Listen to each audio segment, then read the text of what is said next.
নবীর উম্মত আশিকের দল, রব্বুল আলামিন এমন সুন্দর করে মা আমার জন্য পাগল বানায় দিলেন। বয়ান শেষ করে বাসায় যাবা বাবা, ঘরের দরজায় গিয়া সালাম দিবা, আম্মা জান ঘুমায় আছে, কোনো আওয়াজ নেই। মোবাইল করবে, টেলিফোন রিং হয়, কোনো রিসিভ হয় না। মনে মনে ভয়, এতবার কল দেই, আমার স্ত্রী কেন দরজা খুলে না, নাকি মরিয়েই গেল নাকি। শতবার রিং দিলাম, দরজা খুলে না। দরজার মধ্যে জোরে জোরে আঘাত দিলাম, দরজা খোলার কেউ আওয়াজ পাই না। এদিকে এত জোরে চিল্লায় বলি দরজা খোলো, আমার বিবি মনে হয় জীবনের শেষ ঘুমে পড়ে গেল নাকি। এত চিল্লানো, এত মোবাইল করার পরেও আল্লাহর বান্দি দরজা খুলে না, টেরই পায় না। কিন্তু নজর করে তাকায় দেখ, পাশে কিন্তু আমার বাচ্চাটা ঘুমানো, মায়ের বাম পাশে বাচ্চা ঘুমায়, শিশু বাচ্চা। আম্মা জান যদি একটু অজান্তে কাইতে আমার উপরে পড়ে যাইত, আমি মরে যাইতাম। মায়ের এত সুন্দর শরীরটা, আমি বাচ্চার উপরে পড়ে গেলে মরে যাইতাম। জীবনে কোনো মা যতই বেহুশ ঘুমে থাক, বাচ্চার উপরে কোনোদিন পড়ে না। কারণ আমার ফেরেশতাকে পাহারাদার বানায় দিয়েছি। দরজায় জোরে জোরে আঘাত করলাম, এরপরেও মা সজাগ হয় না। কিন্তু দেখছেন পার্শ্বে বাম পার্শ্বের বাচ্চাটা যখন হালকা করে একটু আওয়াজ দিছে, মা সজাগ হয়ে গেছে। দরজায় আঘাত দিলাম, মা সজাগ হয় না। বাচ্চাটা একটু বাম পার্শ্বে, মা কাঁচা ঘুমের মধ্যে, বাচ্চা একটু হালকা আওয়াজ দিছে, মা সজাগ হয়ে গেছে। কেমন কুদরতের মালিক! দুনিয়াতে যেদিন আসছি, কান্না ছাড়া আমার কোনো পুঁজি নাই। বলতে পারি না মা খানা দাও, পায়খানা করার প্রয়োজন, বাথরুমে নাও, বলতে পারি না। বাচ্চার একটাই পুঁজি হলো কান্নার আওয়াজ। আম্মা জানের মধ্যে আমার আল্লাহ একটা চুম্বক লাগায় দিয়েছেন, একটা রাডার ফিট করে দিয়েছেন, যেটা আব্বার মধ্যেও নাই। আমার কান্না দ্বারা আমি কখন খানা চাই আমার আম্মা জান বুঝতে পারে। বাচ্চা কাঁদে কেন, খানার কান্না কাঁদে নাকি ঘুমানোর কান্না কাঁদে, মা ছাড়া কেউ বুঝে না। বাচ্চার কান্না দেখে আব্বা জান বলে, মনে হয় যেন ক্ষুধা লাগছে, তাড়াতাড়ি খানা দাও। বাচ্চা কাঁদে, আম্মা জান কয় মাত্র 2 মিনিট আগে বাচ্চারে খানা দিয়েছি, তো এখন কেন কাঁদে? আম্মা জান বলে ক্ষুধার কান্না না, বাচ্চা ঘুমানোর কান্না কাঁদতেছে, এখন ঘুমাবে। একটা পুঁজি কান্নার আওয়াজ। এই কান্নার পুঁজি দিয়া প্রত্যেকটা সংসার মায়ের থেকে মনের দাবিগুলো আদায় করে নিয়েছিলাম।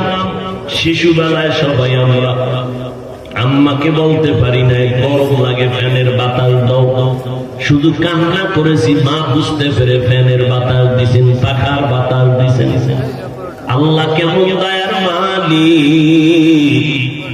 ওরে বাচ্চা, তোমার কান্নায় যদি মা তোমার মনের সব আশা পূরণ করতে পারে, ওই মায়ের মধ্যে মায়া দিয়েছেন কে? ওরে কত পরিমাণ দিয়েছে জানো? মাত্র 1% কিছু অংশ মায়া আল্লাহ মা আর সন্তানের মধ্যে দিয়েছেন। 99 গুণ মায়া আমার আল্লাহ কুদরতে জমা রেখেছেন। একটা বাচ্চা যখন মা মা মা বলে যখন কান্না করে, কান্নায় মায়ের অন্তরের মহব্বতের জোশ এসে যায়। একটা বাচ্চার কান্নায় যদি মাকে পাগল বানাইতে পারে রে গোলাম, তুমি যদি ওই কান্নার পুঁজিটা ধরিয়া আল্লাহকে মহব্বত করে রাখতে পারো, তোমার কান্নার কারণে আমার আল্লাহ মহব্বতের দরজা দিয়ে তোমাকে কেন তোমার দাবি পূরণ করবেন না? এই জমিনে যত আল্লাহওয়ালা, আল্লাহর খাস বান্দা, আম্বিয়া কেরাম, সাহাবায়ে কেরাম যত দাবি আদায় করেছেন শুধু চোখের পানির কারণে। এবং শুধু তাই না, গভীর রজনী যখন সব নিস্তব্ধ ঘুমায়, ওই সময় সবাই আল্লাহর কাছে লাইন লাগাইছেন। কারণ জোহর, আসর, মাগরিব, এশায় আল্লাহ পাক বান্দার ডাকে আসেন না। সব সময় বান্দা ডাকবা, তবে আল্লাহ সাড়া দেওয়ার জন্য ভোর রাত্রে হাজির হয়ে যায়। অতি গভীর হয় রজনী যখন, নীরবে প্রভুর নাম জপিও তখন। যখন প্রভুর করুণা যদি পাইবারে চাও গভীর রাতে উঠে প্রভুর গুণগান গাও। এরে আল্লাহর গোলাম, বাচ্চা যদি শুধু কান্নার পুঁজি দিয়া মায়ের থেকে সব দাবি আদায় করতে পারে, ও বান্দা আমার মাওলার মায়া কি কম, আমার আল্লাহর মোহাব্বত কি কম। আমার আল্লাহ নূরের তৈরি ফেরেশতাকে এতটা মোহাব্বত করেন না, তোমার আমার মতো দুর্বল মানুষের এত মায়া করেছে। আল্লাহ সব সময় নজর লাগায় থাকে কুদরতের নজর দিয়া। ও বান্দা, তুই যখন মাকে মা বলে ডাকো, জবানটা দিয়ে আব্বাকে আব্বা বলে যখন ডাক দাও, আমার আল্লাহ তোর ঠোঁটের দিকে কুদরতের নজর দিয়ে তাকায় থাকে। ও বান্দা, মাকে ডাকো বাধা নাই, বাবাকে ডাক দাও বাধা নাই, তবে মাঝে মাঝে আল্লাহকে যদি আল্লাহ বলিয়া ডাক দিতি রে গোলাম, জবান খুলে যদি বলতিও আল্লাহ, আল্লাহ ডাকটা দেওয়া মাত্র মালিকের কুদরতি অন্তরে মোহাব্বতের জোশ এসে যাইত। আল্লাহ তাআলা তোমাকে কুদরতের কোলে নেওয়ার জন্য রহমতের দরজা খুলে দিতেন। আল্লাহ পাক ডাকতেন, বান্দা আয়, উদউনি আস্তাজিব লাকুম, বান্দা তুমি ডাকতে দেরি আমার জবাব পেতে দেরি হবে না। ও বান্দা, তুমি কোথায় যাও? আজকে আল্লাহর দরজা ছাড়া তো আর কোনো দরওয়াজা নাই। যত দরওয়াজায় ঘুরো, দুনিয়াতে যেখানেই যাও সবাই কিন্তু ফকিরের দল। ওদের নিজের পেট ভরে না, তোমার পেট ভরবে কিভাবে? ওরা নিজের চোখের ক্ষুধা মরে না, তোমার চোখের ক্ষুধা নিবারণ করবে কিভাবে? যত ধনী মানুষ দেখো সবাই কিন্তু অন্যের থেকে ভিক্ষা করে নিজে বড়লোক হয়, অন্যেরটার দিকে লোভানো দৃষ্টি দিয়ে তারপরে চলে। তোমার আশা পূরণ করবে কেমনে? আমার আল্লাহ হলেন প্রশংসিত ধনী। আল্লাহ বলেন, বান্দা আমার কাছে চাইতে দেরি আমি দিতে মোটেও দেরি করব না। আমি আল্লাহ পাক রব্বুল আলামিনের দরজা ছাড়া আর কোনো দরওয়াজা নাই। অতএব আমার সাথে মুহাব্বতের লাইন লাগায় দাও। ফামান কানা ইয়ারজু লিকা রাব্বিহি ফালইআমাল আমালান সালিহা। যারা আমার সাথে এত পরিচয় মুহাব্বত লাগাইয়া অন্তরের মধ্যে যদি একটু আগুন জ্বালাইতে পারো রবের সাথে মোলাকাতের জন্য, অন্তরের মধ্যে যদি একটু তামান্না তৈরি করতে পারো, এরে বান্দা ওই বাচ্চাটা তাকাইয়া দেখো,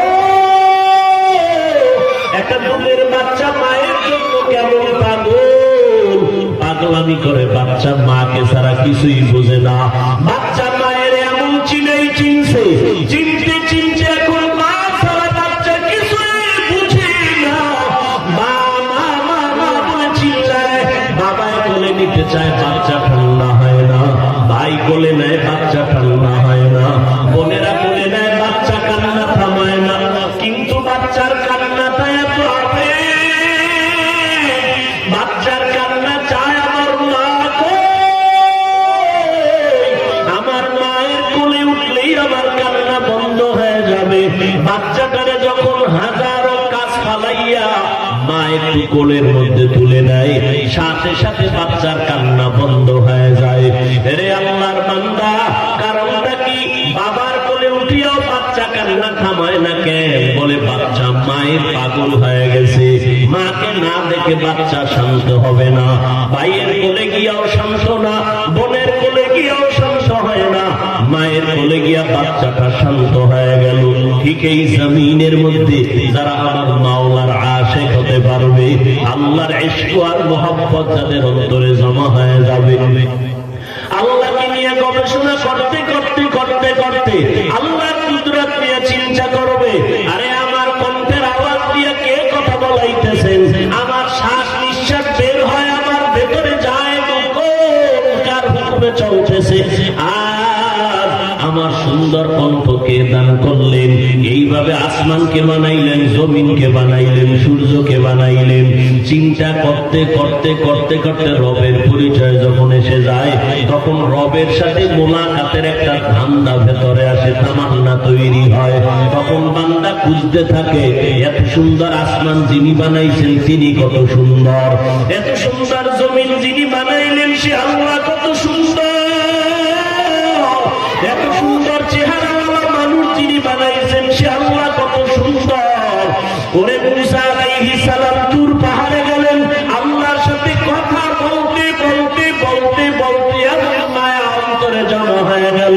মুসা নবী কয়, ও আল্লাহ, তোমার কথা এত সুন্দর না জানি তুমি কত সুন্দর। আয় আল্লাহ, তোমাকে একটু দেখতে মনে চায়, না দেখে যাব না। রব্বি আরিনি, আল্লাহ পাক বলেন না তারানি, আমাকে দেখতে পারবা না রে মুসা। আল্লাহর নবী মুসা বলেন না, না দেখে যাব না মালিক, তোমার কথায় এমন মজা পাইলাম, তোমাকে না দেখে আর যাব না। আল্লাহ বলেন, আমি একটু নূরের তাজাল্লি পাহাড়ের মধ্যে ছাড়বো, যদি ধৈর্য ধারণ করে তুমি বরদাস্ত করতে পারো, দেখতে পারবা। আল্লাহ পাক মুসা নবীর জন্য তুর পাহাড়ে নূরের তাজাল্লি ছেড়ে দিলেন। ফালাম্মা তাজাল্লা রাব্বুহু লিল জাবাল, যখন নূরের সামান্য তাজাল্লি পাহাড়ের মধ্যে পড়ে গেল, মুসা নবী বেহুশায় পড়ে গেলেন, সহ্য করতে পারলেন না। ও আল্লাহর বান্দারা, রবের সাথে মোলাকাতের তামান্না অন্তরে তৈরি করো। দুনিয়াতে যাদের জন্য তুমি দাড়ি কাটতেছো, নামাজ ছাড়তেছো, তারা কেউ তোমার আপন